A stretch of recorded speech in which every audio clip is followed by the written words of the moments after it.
শ্রমিক দলের নেতা খুকনের উপর যে মর্মান্তিক ঘটনা হয়েছে এটা আসলে কোনোভাবেই গ্রহণযোগ্য নয়।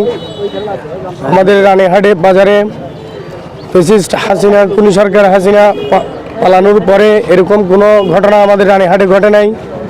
এখানে আমাদের সিনিয়র নেতৃবৃন্দরা রয়েছেন, প্রশাসন রয়েছেন, যে কোনো সমস্যা ওনারাই সমাধান করেছেন এবং আমরা আমাদের সিনিয়র নেতৃবৃন্দদের পক্ষ থেকে ছাত্রদল, যুবদল, স্বেচ্ছাসেবক দল, শ্রমিক দল সবসময় সজাগ রয়েছি। তারপরেও যে এরকম একটি মর্মান্তিক ঘটনা ঘটেছে, এই ঘটনার উদ্দেশ্যে আসলে কিছু বলতে হলে কষ্ট হয়।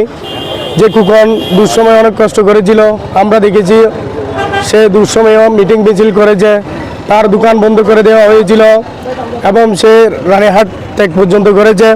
তো এরকম একটি ত্যাগী কর্মীকে এরকম নির্মম হত্যার চেষ্টা করেছে সন্ত্রাসী বাহিনীরা। এটা আসলে আমরা কি বলবো, আমাদের অনেক কষ্ট হচ্ছে। তাই আমি আমাদের সিনিয়র নেতৃবৃন্দ যারা রয়েছেন ওনাদের প্রতি আহ্বান জানাবো যে পরবর্তীতে যাতে এই ধরনের সন্ত্রাসীবাদ আমাদের রানীহাটে না হয়। এই জন্য আমরা ছাত্রদল, যুবদল, স্বেচ্ছাসেবক দল, শ্রমিক দল সবসময় সজাগ থাকব।